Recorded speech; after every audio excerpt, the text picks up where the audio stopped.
Resilience and adaptability, స్థిరత మరియు అనుకూలత. What is resilience? Resilience అంటే ఒక కష్టం వచ్చినప్పుడు అక్కడే కూర్చుని ఏడవడమేనా రెసిలియన్స్ అంటే? కాదు. మరి ఏంటి? ఆ కష్టాన్ని ఎదుర్కొని నిలబడడమే రెసిలియన్స్. ఫర్ ఎగ్జాంపుల్, ఒక స్టూడెంట్ ఫెయిల్ అయ్యాడని చెప్పేసి అక్కడే కూర్చుని పోయి నా లైఫ్ ఇంతే ఇక్కడితో అయిపోయింది అని అనుకుంటే పని అవుతుందా? లేదు. తను ఏం చేయాలి?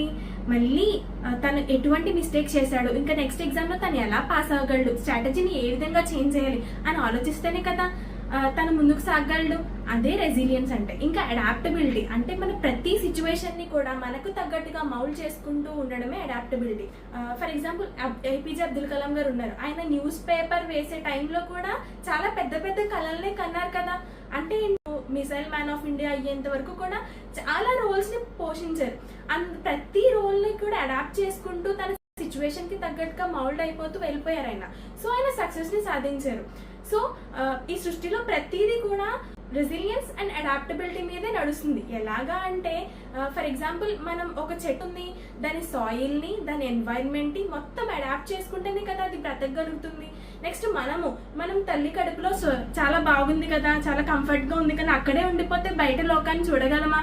సో బేబీస్ కూడా ఎప్పుడైతే బయటకు వస్తారో అవి వాళ్ళు ఈ లోకానికి, ఈ ఎన్వైరన్మెంట్ కి అడాప్ట్ చేసుకోవడానికి ఖచ్చితంగా 3 years పడుతుందంట. అంటే ఏంటి? ఎవరైతే రెసిలియన్స్ ని, అడాప్టబిలిటీని కలిగి ఉంటారో, ఈ సృష్టికర్త మనల్ని సృష్టించడానికి మనకి ప్రతిదానికి కూడా మెయిన్ రీజన్ ఏంటంటే రెసిలియన్స్, అడాప్టబిలిటీ. ఈ రెండు లేకుండా మనం ముందుకు సాగలేం. ఇదే విషయాన్ని మన స్క్రిప్చర్స్ కూడా చెప్తున్నాయి. గీత 2:14 ఓ అర్జున, సీత ఉష్ణ సుఖ దుఃఖం లాంటివి సహించే తత్వం ని కలిగి ఉండు అని చెప్పేసి చెప్తున్నారు. అంటే ఏంటి? ప్రతి విషయాన్ని కూడా రెసిలియన్స్ ని కలిగి ఉండు, ప్రతిదాన్ని ఎదుర్కొనే శక్తిని కలిగి ఉండు అని చెప్పేసి చెప్తున్నారు. ఇంకా అడాప్టబిలిటీ, ప్రతి కష్టంతో పాటు సౌకర్యాన్ని కూడా కలిగిస్తున్నాము అని చెప్పేసి ఖురాన్ లో చెప్తున్నారు. అంటే ఏంటంటే, మీరు వెళ్ళండి, దారి దేవుడు చూపిస్తాడు, మీరు ముందుకు సాగండి, మీకు బలాన్ని మీరు సమకూర్చుకోండి, దేవుడు ఖచ్చితంగా మీకు దారిని చూపిస్తాడు. ఒక సిచ్యువేషన్ వచ్చింది, మనకి 2 ways ఉంటాయి. ఒకటి గుడ్ వే ఉంటుంది, రెండోది బ్యాడ్ వే ఉంటుంది. మనం ఎప్పుడైతే రెసిలియన్స్ అండ్ అడాప్టబిలిటీ వీటితో పాటు స్థిరత, అనుకూలతతో పాటు ముందుకు సాగుతామో మనం ఖచ్చితంగా బ్యాడ్ వే వైపు వెళ్లాల్సిన అవసరం లేదు.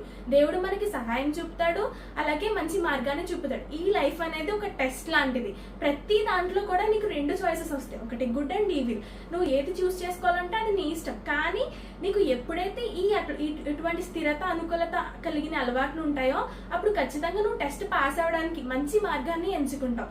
Thank you.